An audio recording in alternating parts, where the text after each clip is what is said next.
NDTV Profit.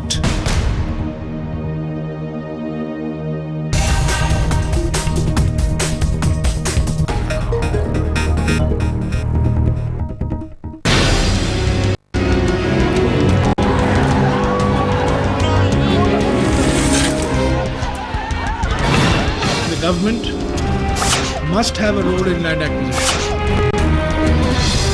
Faster industrialization and faster urbanization are both inevitable and desirable.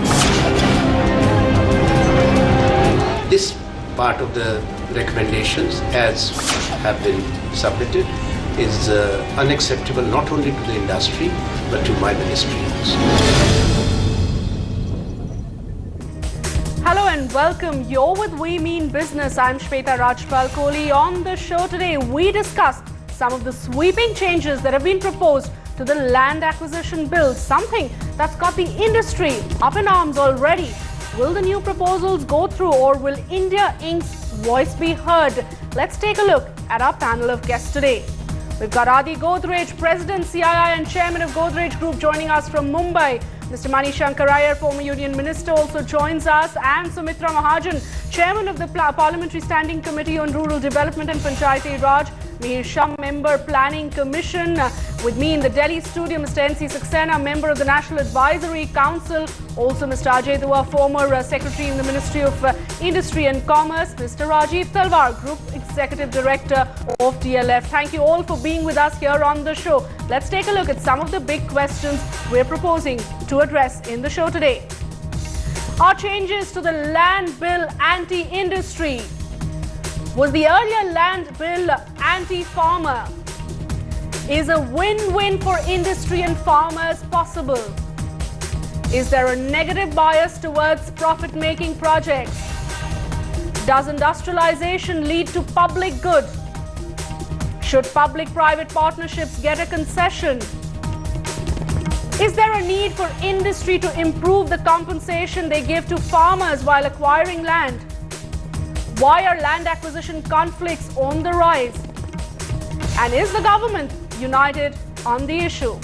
The Indian rupee tanked to a 55 against the dollar level, the lowest level it's ever touched. The rupee, remember, has shed over 10% of that value since March this year and over 20% over the past 1 year. It has been the weakest currency in Asia in this quarter. Traders are expecting the rupee to slide further if there is no intervention by the Reserve Bank. Clearly, the rupee level is something we'll continue to watch. And before we start our discussion, Nikhil Inamdar brings us up to speed with some of those radical changes that have been proposed in the land acquisition bill.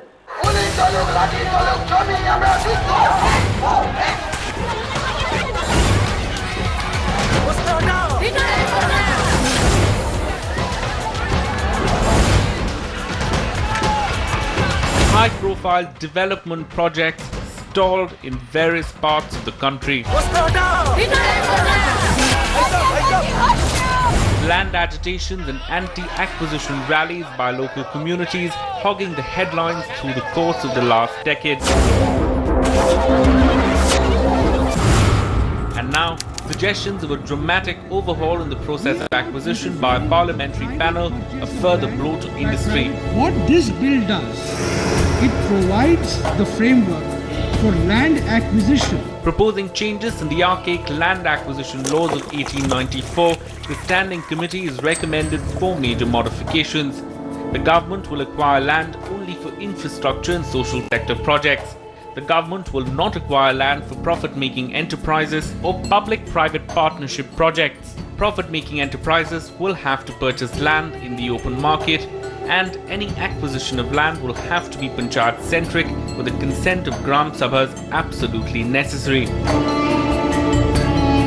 Proposals that could have severe ramifications for industries proposing to set up greenfield ventures and have come under intense fire from sections within the government and the industry. The CII has said the Standing Committee report on land will adversely affect the manufacturing sector as it doesn't factor in industry needs. The industry has been left to fend for itself. The land acquisition process will become more complex, and abandoned acquisition of land for public-private partnership projects is detrimental. The Commerce Ministry has voiced its support for India Inc. We fully understand their concerns, and therefore what this part of the recommendations as have been submitted is unacceptable not only to the industry but to my ministry also. The panel, on the other hand, contends that there is too much ambiguity in the current draft, that forced land acquisition is the single biggest reason for the rise of Naxalite violence in the country, and argues that just as the state does not deploy capital or labor for private enterprise, so also it shouldn't acquire land, an argument that industry and even bodies like the NAC dismiss. Ironically, the UPA's Rural Affairs Minister Jairam Ramesh, seen as anti-industry and an advocate of farmers' rights, agrees with the industry this time. We must recognize that we are not at a stage of development where government's role in land acquisition can be completely eliminated or abandoned. Clearly, this is not the last we've heard on this contentious bill, and whichever way the government decides, the land acquisition bill will continue to remain a political hot potato. 18 अलग-अलग कानून हैं, उनका भविष्य क्या होगा? In Mumbai, Nikhil Ananda, NDTV Profit. Alright, so what is it that the industry is so worried about? Let me go straight across to Mr. Adi Godrej, President of CII. Mr. Godrej, you actually issued a statement saying that some of those proposals are going to hurt the industry. What are your key concerns? Well, it is very important that acquiring land for industry, for urbanization is facilitated by the government. If it is not, it gets extremely difficult. As you know, land records are in very poor shape in the country. For the private sector to agglomerate land becomes extremely difficult. And unless the government gets into the picture, industrialization and urbanization would suffer. I am perfectly in consonance with the belief that agriculturists, landowners need to be adequately compensated. There's no question. If in the past we were not compensating them adequately, we should increase the compensation. That's not the issue. The issue is that the government should be the facilitator in this, and the recent amendments I've seen suggested by the parliamentary committee will not allow the government to play a role for acquiring land for industrialization and urbanization. And I think that would lead to much lower industrial growth. We have just announced a major manufacturing policy which wants to increase the salience of manufacturing in the GDP in 10 years' time from the present 16% to 25%. That's extremely important to create jobs, create employment, and create growth. But with this sort of a land acquisition proposal, I think that would be almost impossible to achieve. I think we need to drop these proposals. Drop these proposals, says the CII President, Mr. Manishankar Iyer. What's wrong in the state facilitating land acquisition even for profitable ventures? Well, since Mr. Godrej has clearly read our report, he'd have found our argument. Our argument quite simply was that this land acquisition bill has been necessitated by what the preamble calls a humane, transparent and participative process. So obviously thus far we haven't had a humane, participative or transparent process. And if there are problems about land records, I think they should be rectified in the interests of the owners of the land rather than the problem being taken over by the state. In any case, we have looked very carefully into the laws in all the developed market economies and some others. And there is no developed market economy in the world that allows for the state acquisition of private land to be handed over to industrial and commercial enterprises of whatever kind, of the private enterprise kind, the public enterprise kind, or of the PPP kind. So why in India? Why in India do we have this? If you look back at the Mr. Iyer, because in India we have no land records. It's impossible for the industry to do this process. Mr. Iyer, how would you respond to the point raised by Mr. Godrej that land records are a huge issue in India? Yeah, it is impossible for the industry to do it on its own. All right, then you make... Yeah, but then the state can get the land records right. Why should the state acquire land that it doesn't even know whom it belongs to, only in order to facilitate industrialization? Please remember, I really want to know why, if all developed market economies, and I asked all the industry representatives that came before us to contradict me if I was wrong, there is not a single developed market economy which allows for state acquisition of land for transfer to other private owners. And if land records have to be rectified, let's have a bill on rectifying land records. But don't make that an excuse to enable the private sector to just determine where it wants land and get the state to be collaborative. Please also remember that it was not till 1984, 90 years after the 1894 Act, that this method of acquiring land by the state for the use of private enterprise became legal and rampant. And the consequence is that all the insurrection we are seeing in nearly 1/3 of the districts of India is connected with the alienation of land for all kinds of enterprise, not only private enterprise, but also for public enterprise, such as hydroelectric dams. If these problems I found that Mr. Godrej had nothing to say about people who are dependent on the land. Mr. Iyer, let me actually get Mr. Godrej to respond to some of the points you raised. Mr. Godrej, go ahead before I go to the other panelists.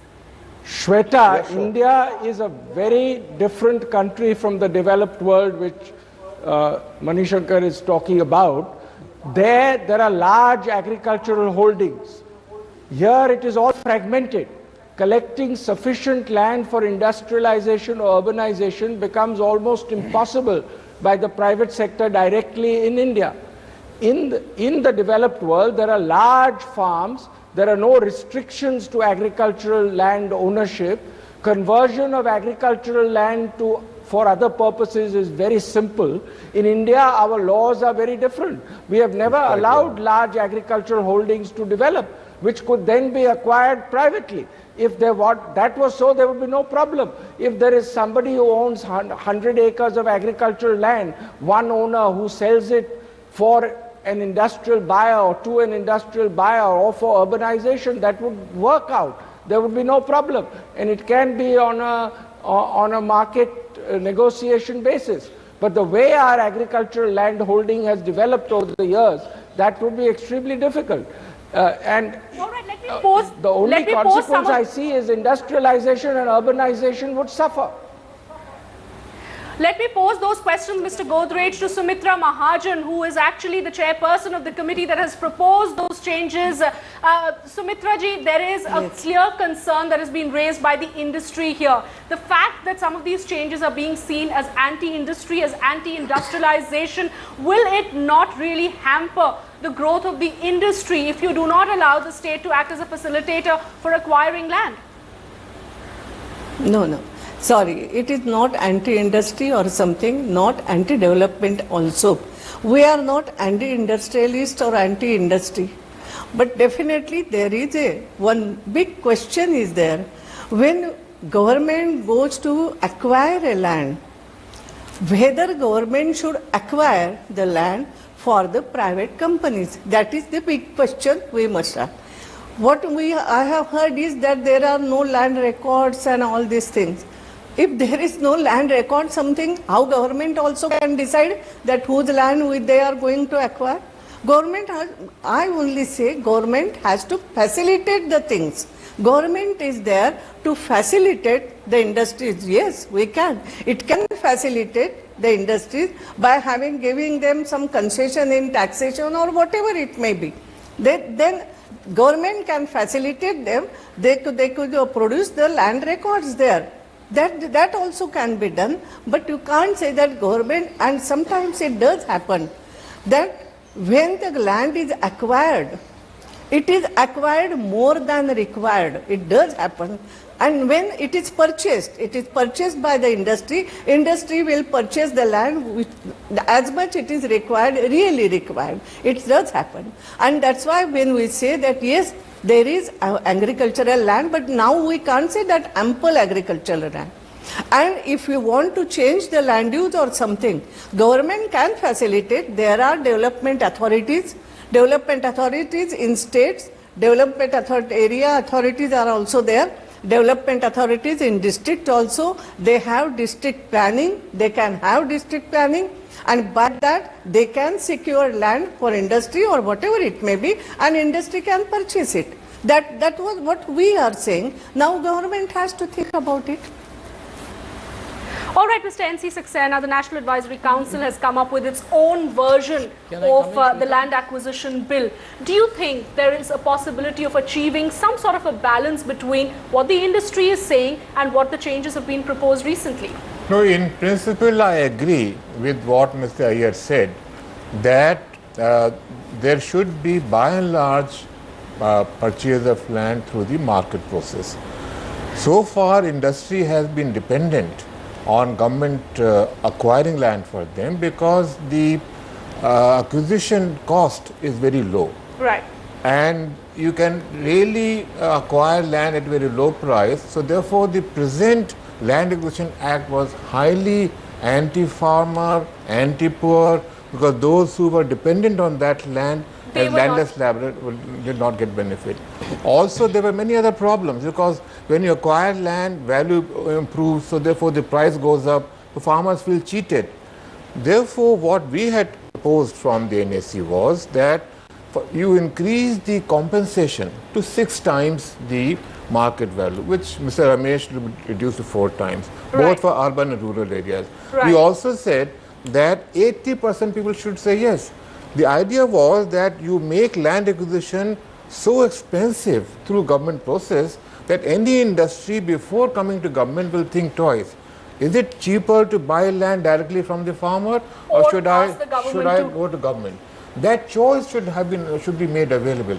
Now, I don't agree with the recommendation of the committee when they have killed that choice. They said government will not at all acquire. When 80% people have to say yes, naturally they will say yes only when they benefit. Right. There is another problem that when you buy land from a large number of farmers, it is the small farmers who lose out because they sell cheap, and the large farmers, they hold out and they get a higher price. And also when the price goes up, they get nothing. Landless laborers get nothing. So there has to be balance between the two viewpoints. There can be a balance. Mr. Manish Shankar Iyer, a quick response to what Mr. Saxena has said there. Why are you killing that choice available with the government by putting in a clause there saying that the state will not act as a facilitator at all? If some of the stringent conditions are put in place, like what Mr. Saxena is suggesting, compensation to be increased 6 times, 80% of the people agreeing to relinquish their land or sell their land, then what is the problem? As our chairperson has explained so categorically, we have no objection to the state facilitating a purchase. But when no country in the world, other than India, and that too only after 1984, has started this comprador business of crony capitalism involving the state and private enterprises, and this has resulted in a huge amount of social discontent. Our point is promote industrialization if you wish, promote urbanization if you wish, but the false argument given by Mr. Godrej, that should be exposed.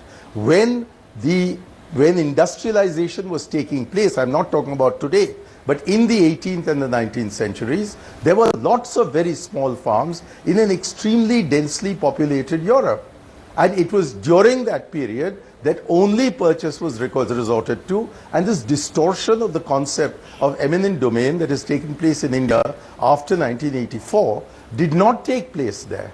And even today in Japan, there are no large farms, they're all small farms. So, and when the Narita airport was being built in Tokyo, and we made a specific reference to that in our report, then people were holding out, but at the last moment was bought. Now, in our country, if there is no state acquisition of capital and there's no state acquisition of labor, then why should there be state acquisition of land.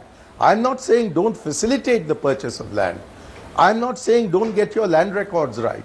But I'm saying let the state function for acquisition strictly in terms of the original concept of eminent domain. And in the Act as it is now, which we haven't changed, there are 30 or 40 different items very specifically written out where we are saying that land may be acquired. The only point is that for industrial and commercial enterprises which work on a for-profit basis, they should purchase land and not resort to the state using its muscle power to take away land from people who are unwilling to give it up. And of course, all the proposals made by Mr. Saxena just now regarding compensation do find place in the bill as sent on to Parliament by our committee. There's no change there. Let me pose that question to Mr. Mihir Shah. Mr. Mihir Shah, you've actually heard all sides of the argument right now. On one hand, you've got valid reasons being put out by the committee. Sumitra Mahajan there saying that there is no issue with regard to facilitation. You've heard Mr. Iyer saying no other country does it. You've heard Mr. Godrej's point of view saying that clearly it's going to hamper industrialization. Are we really looking at this issue from two extremes? Look, I think the first thing we should recognize is the nature of the land market in India. What Mr. Iyer said, I completely share his concerns. And what the chairman of the Parliamentary Standing Committee has outlined are very important considerations. But they did inform the draft that was prepared by the government. And let me explain why it is very important for the government to step in. Are we saying that laissez-faire is the way we want to go? Are we saying that the asymmetry of information and power that characterizes the land market can be ignored? When private transactions are happening, what is happening to the sellers of those lands or the people who are dependent for their livelihoods on those lands? This has been a terrible story of exploitation of those people and which has led now on to a Maoist insurgency in this country. And I think therefore what the government is proposing is that even when there is such a case for infrastructural development which involves the private sector in many cases, in many projects in this country, we must impose those conditions about the compensation for the landowners and for the livelihood dependent people and also for their rehabilitation, which were not there in the present law. And that is why the state is intervening on behalf of those who are losers in this transaction. At the same time, what we are trying to present is a process by which industry and the needs of urban India are also taken care of in a manner which doesn't compromise these important national goals. Because we cannot have development or livelihood creation without industry playing also a major role. So I think the bill as it was presented tried to strike a compromise between these two considerations. I think that's a very, very balanced view that has been put forth by Mr. Mihir Shah. Real compromise between the two sides that we are seeing playing out here. But we've got Mr. Rajiv Talwar of DLF right here. Mr. Talwar, the main concerns that have been raised because of the entire land acquisition issue is the kind of conflicts we've seen in the past few years. The conflicts have been mainly because farmers don't think they have been adequately compensated. And if that one issue can be fixed, perhaps we can achieve that compromise.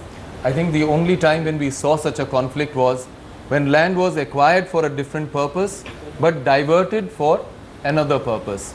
And that's where the delta came in between the land acquisition price and the price at which the final product would be marketed. In this case, it was a real estate product. Right. But all along we've been hearing from every speaker that the government should not intervene for land acquisition. We are just saying the same.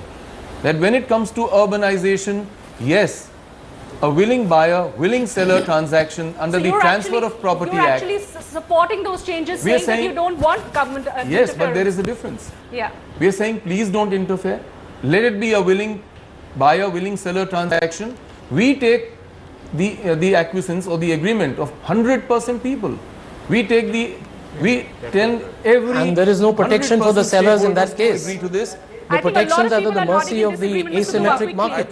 Mr. Dua. I think what we need to do is to decide how far do we want to let the pendulum swing on the equity versus growth debate. Right. It's an ever-raging debate. Right. At one point of time, we were probably on the other extreme. Or being totally. Yes, but then that law was, framed in 1894. Right. When there was plenty of state land available, country's population was just about 1/6 of what it is today, and the economic activity needing land was meager. But thereafter, the pressures on land have increased, demand for land has increased, so we certainly needed to be much more pro-farmer than what we were in, say, 1894 or some of the amendments which were made thereafter.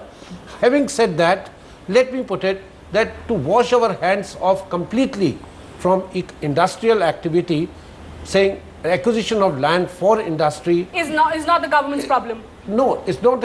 I'm saying something slightly different from what has been said about real estate. Right. I am saying that we are not at that stage of development or that stage of growth where we can follow the models of the developed world and say that we can leave entirely land acquisition to private people. There would be problems apart from land records and the opaque markets, etc., which is being said. There are issues about the pricing of land. There are issues about consolidating land, which perhaps the industry on its own cannot resolve. Mr. Saxena, right? What Rajiv has said, that it should be left to the market.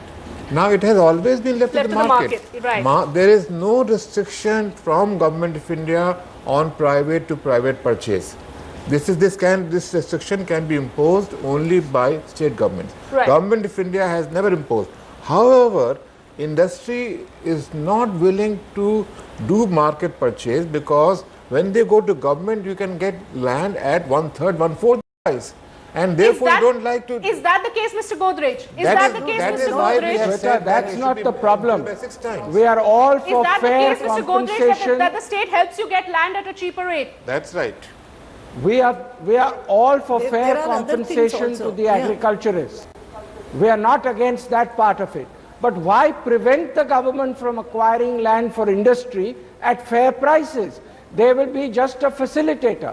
There can be private deals altogether, that will continue, but why bring in a restriction on government acquiring land for urbanization or industrialization?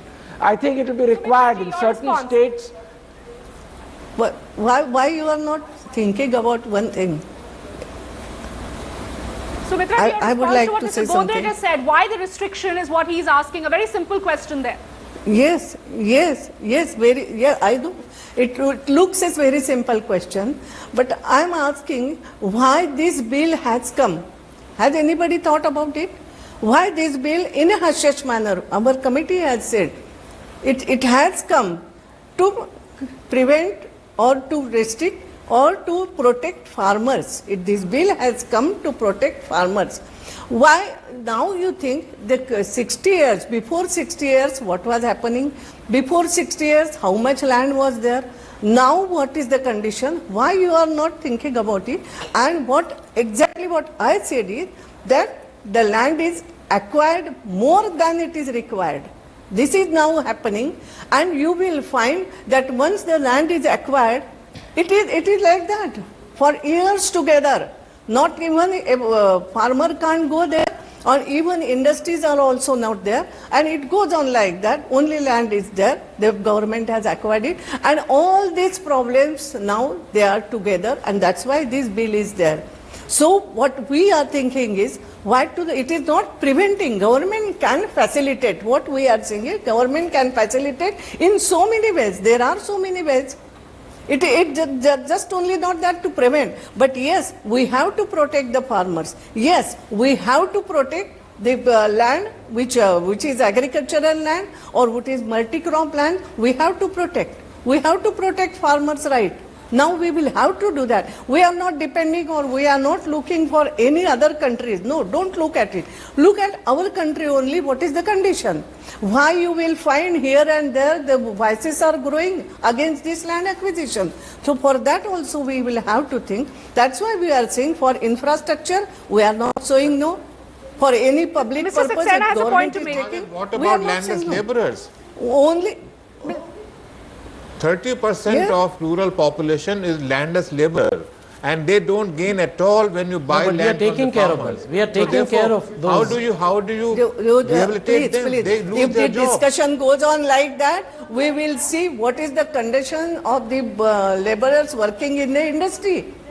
Are they in good condition? This discussion will go long on this issue. What after that, when you acquire the land of a farmer, what happens to his family? Have anybody seen to this? I'm not saying that. What I mean is only that this bill has come only to protect the farmers. And again, the conditions now arising. Sumitraji, what we are saying is, the industry is saying that they are not against the entire concept or the overall rationale that is there in the bill, that the farmers need to be protected. Nobody is against that concept. They are saying, in fact, that they are willing to offer better compensation. That's why we are saying government can facilitate. That's why I am saying government can facilitate. There are many ways and means to facilitate the industry. How it can be done by the district development council, or district development authorities are there, or state government authorities are there, and they can earmark the land that this is for education, this is for industry, or whatever it may be. They can earmark the land, and then industrialists can purchase that land. That can be there. So government can give so many different Sumitraji, it's actually for you to say that the government can facilitate the understanding that one had of some of those changes. But that doesn't mean government should acquire the land. So you're saying the government should not acquire the land, but they can facilitate it. Is that satisfactory, Mr. Godrej? A quick word from you. I thought the recommendations, Shweta, if I might come in. Not buy land. The recommendations which were made by the National Advisory Council. Sorry. Sure, please go ahead. Yes, Shweta. First of all, the entire needs for industrialization and urbanization would not amount to more than 5% of the total agricultural land. So we are exaggerating the amount of land that needs to be acquired for industrialization and urbanization. Secondly, because land in India is so fragmented that to acquire any kind of reasonable spread of land, if in a private deal, if some people hold out, it becomes very difficult to get a parcel of land which is total. And therefore, the earlier plan that if 80% of the people are satisfied with the price and the other conditions, then the government could acquire the balance 20%. And only the government would be able to do that. That kind of a right to acquire cannot be given to private industry. So therefore, I feel that it would be incorrect, unwise, not to allow government to acquire land for industrialization and urbanization. Of course, if it can be done privately, if a deal can be struck, it will be done. People won't go to the government if it can be done. But not to allow the government to do it, I'm afraid, would lead to a very serious reduction in industrialization and urbanization as we go forward. There is another state versus center versus state problem. If you go through the report carefully, it is very obvious that almost all state governments want to acquire land at a very cheap price. Right. I was very dismayed to find that the states who should be supporting farmers' viewpoint are against farmers. They are only looking at their costs. So therefore, looking at the attitude of state governments and revenue departments in the state governments, it is very important that Government of India decides to give a ceiling, decides to give a sort of bottom line, that you cannot acquire land below a certain level. I know Mr. Mihir Shah also has a point to make. Mr. Shah, a quick word from you before we take a break. Mr. Shah, go ahead.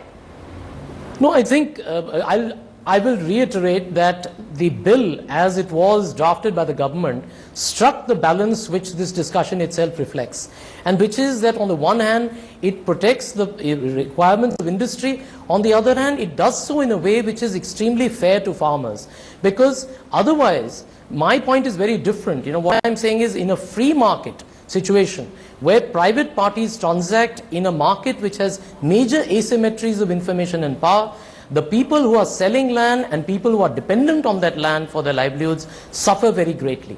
And the bill actually seeks to protect their interests and specifies both the compensation that has to be provided to landowners and the rehabilitation package which has to be adhered to. And I think this has never been done before, and this is a blow in favor of the poorest people of this country. This is an answer to Maoism, in my view, a very powerful part of the answer.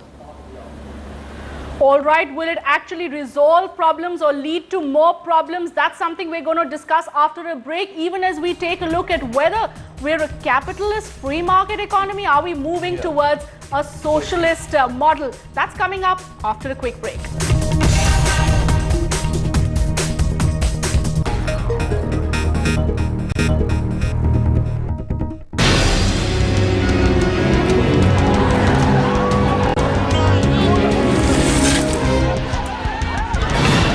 Government must have a role in land acquisition. Faster industrialization and faster urbanization are both inevitable and desirable. This part of the recommendations, as have been submitted, is unacceptable not only to the industry but to my ministry also. Welcome back. You're with We Mean Business, and we're discussing the politically controversial issue of land acquisition that has clearly become even more controversial with some of those radical changes that have been proposed. Sumitra Mahajan, who is with us and is actually the author of some of those changes, has been defending those changes. Sumitra ji, clearly everyone in industry believes that you need to find a middle ground to some of those changes. Is a middle ground really possible? Are you willing to consider some of the points that have been raised by the industry? One thing, I would like to explain one thing. Once we have given our report to the government, now we have tabled it on the parliament. Now government has to think about it. It can think about it whatever way they want, and then they can make amendments as they feel it quite all right. We have suggested so many other things. Why you are pinpointing only the industry thing? Government has to think about it. We have suggested so many things, pro-farmer also, and also for the development of the country. There are so many things, and government has to think about it. That is the only thing. One thing you will have to agree, that it is a unanimous report. No dissent note is there. All of us unanimously we have given this report, and now government has to think, not me. We have given our report, it is on the table, and so let them see, let them bring the amendment whatever they want, and we will think it in parliament whatever happens. They are free to have amendments like that.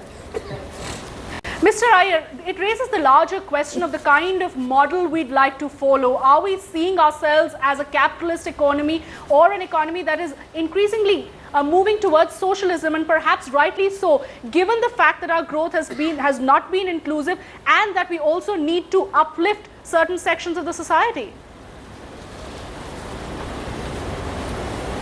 I'm afraid, Shweta, you sound very, very confused.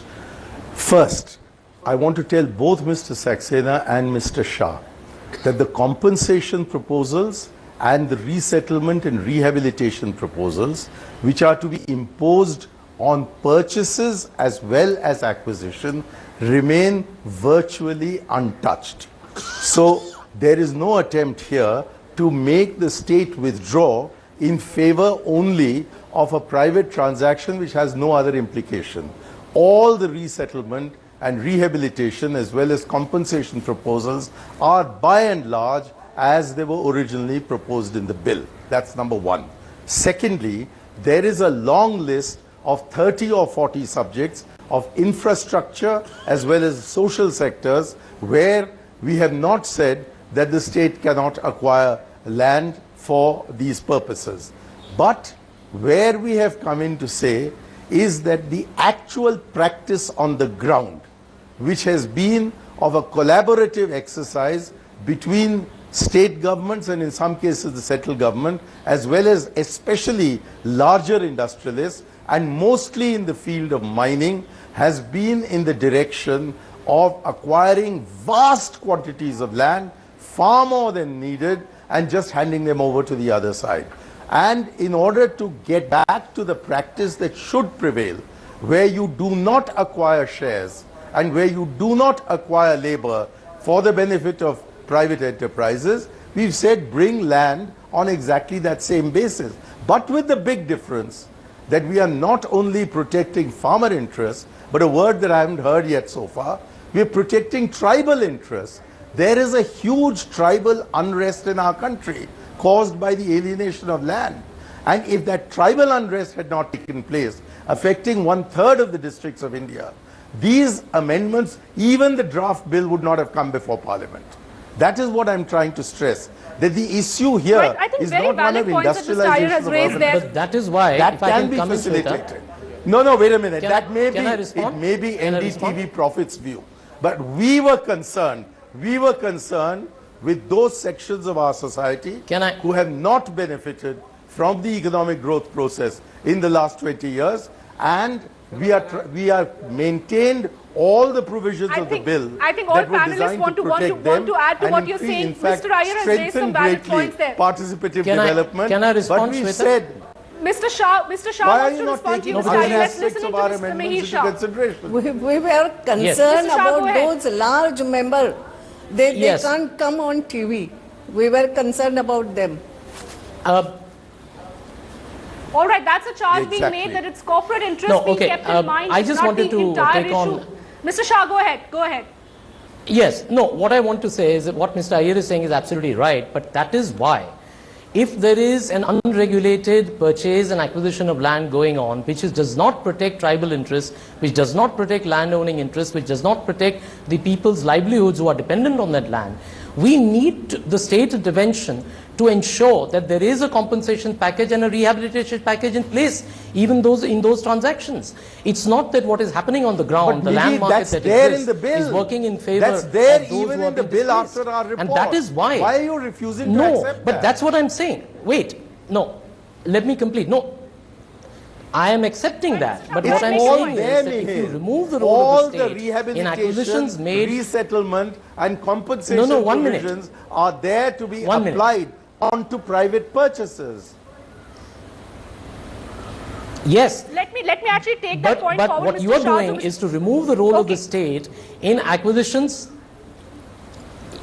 Let me just finish. You're not removing the role Mr. Iyer of the is state. proposing in the report You're simply saying is to remove the role of the state. State acquisition. No. You are saying that we're not removing the state. No, but then what will happen is that you are leaving the people to the mercy of any kind of acquisition or purchase which happens from the private sector. So we have to strike the balance. That is the point. Mr. Dua, the point that is being made by Mr. Mihir Shah is actually very valid, which we haven't addressed so far. So far, what we are addressing is the issue that state acquisition the facilitation of state acquisition is only to protect the interests of the industry, and it's being done for the industry. But what Mr. Mihir Shah is saying, it's actually going to protect the interests of the farmers. How would you respond to that? Absolutely. I think the way the draft bill was proposed by the government, introduced in the parliament based on the NSE recommendations, it was a rather balanced bill. There were a number of considerations which had been balanced. Some of these have been improved upon in the standing committee, like saying that social impact assessment. In that process, we must involve the Gram Sabhas, which is a very desirable recommendation.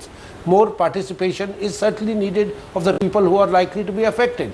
Similarly, if there is scope for improving rehabilitation, compensation package, excluding tribal areas, northeastern parts of northeast, which are liable to be affected by similar unrest as in the tribal areas, all those things are highly desirable, and we should accept those recommendations of the standing committee. But the issue is a larger one which we are discussing, and that is, how do you define public interest? Is public interest going to be served only by governmental activity, and we are not to support private activity which might result in public goods or public benefits, The recommendations of the standing committee on that aspect are the ones which are affecting or which are a cause for concern both in the industrial sector as well as the infrastructure sector, and we should talk about those. Mr. Talwar, how do you respond to the fact that the industry is most often than not hands in glove with the state governments? The fact that there is a need to even put in place these some of these changes is because so far experience has shown that farmers have been milked simply to serve corporate interests. I think what Dr. Saxena suggested, that there is a balance possible, there is a win-win situation possible. And I think that lies in the fact that, okay, fine, whatever is a willing buyer, willing seller transaction that is purchase is left out of the purview, and if at all the state government is brought in, then all the provisions of relief and rehabilitation kick in. I think that would, yes, protect everyone's interest. Because whatever you do is at the market rate. Experience hasn't shown that in the past. Mr. Saxena, the fact that rehabilitation still remains a key concern, the fact that compensation what is the meaning of willingness? We cannot ignore the fact. These are distress sales. These are distress sales. These are distress sales that are taken. Mr. Saxena. Not at all. In fact, in a large number of cases where land is acquired very cheap by government for industry or for urbanization, you find that the amount of compensation is very low and there is no legal support for rehabilitation or resettlement. It is just an executive order. For the first time, Bill was trying to bring rehabilitation as a part of the land acquisition bill itself and saying that unless you promise rehabilitation, there can be no acquisition of land. Now, what will happen is that in many cases, I do not, I have gone through the report very carefully.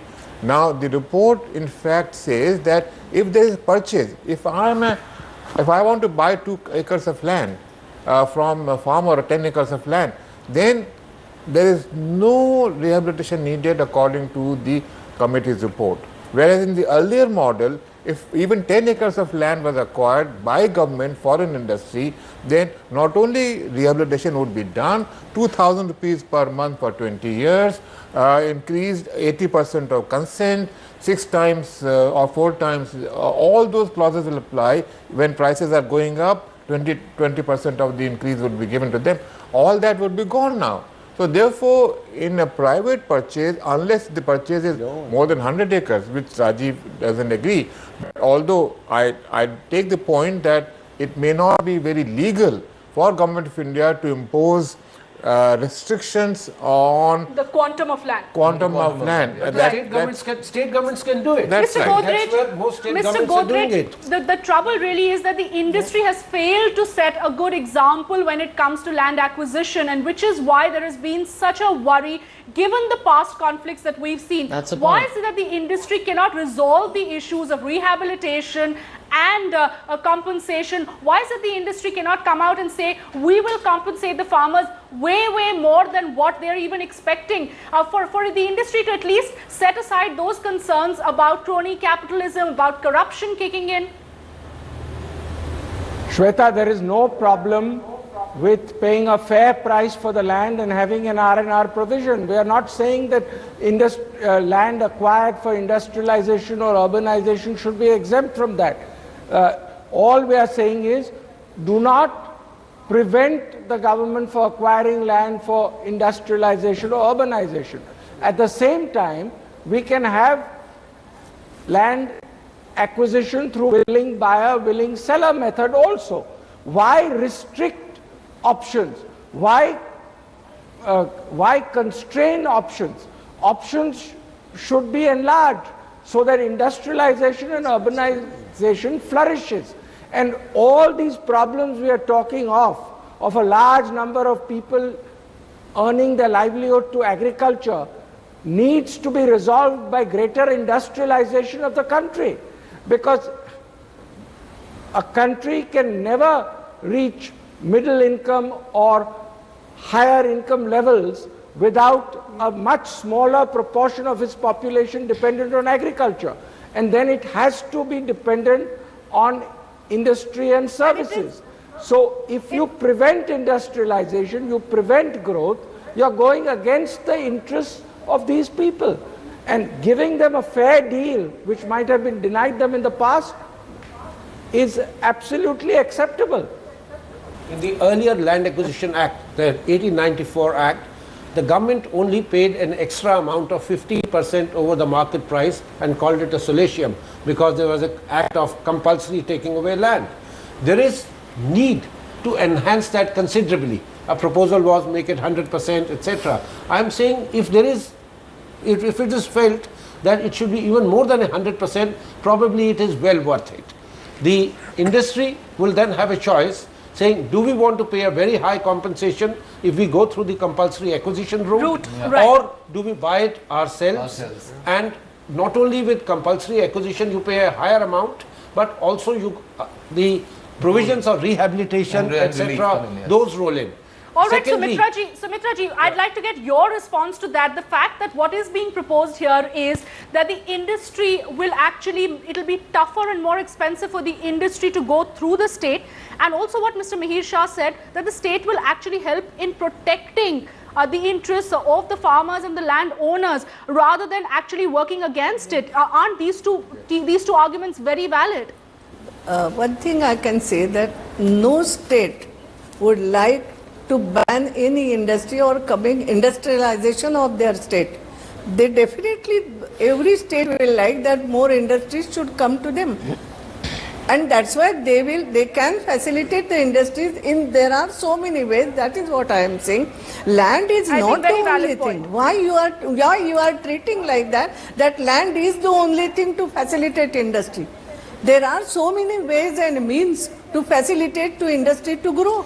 And definitely state will take care of that. That is what I am saying. Because every state will like that industry should come to them. They are okay, closing comments. Mr. Shah, since she's responded to your point, closing comments coming in from you, Mr. Shah, the fact that states will actually be wooing the industries who would not like to get a large industrial project going in their state, and that's why the whole issue comes in. Mr. Shah, quickly.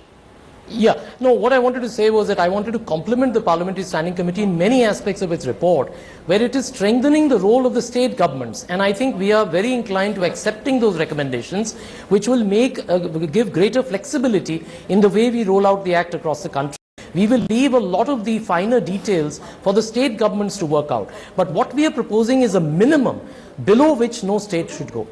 And that will be fair to the interests of industry as also to the farmers and those whose livelihoods depend on that land.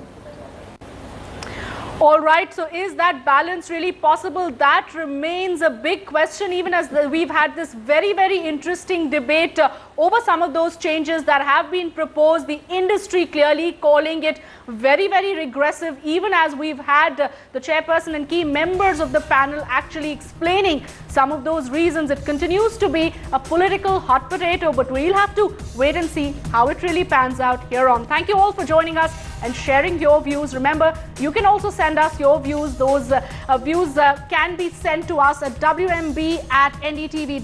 You can SMS us at WMB space your comment at 56388, or you can send your views to me on my Twitter handle at ShwetaRK NDTV. Thanks a lot for watching. Goodbye.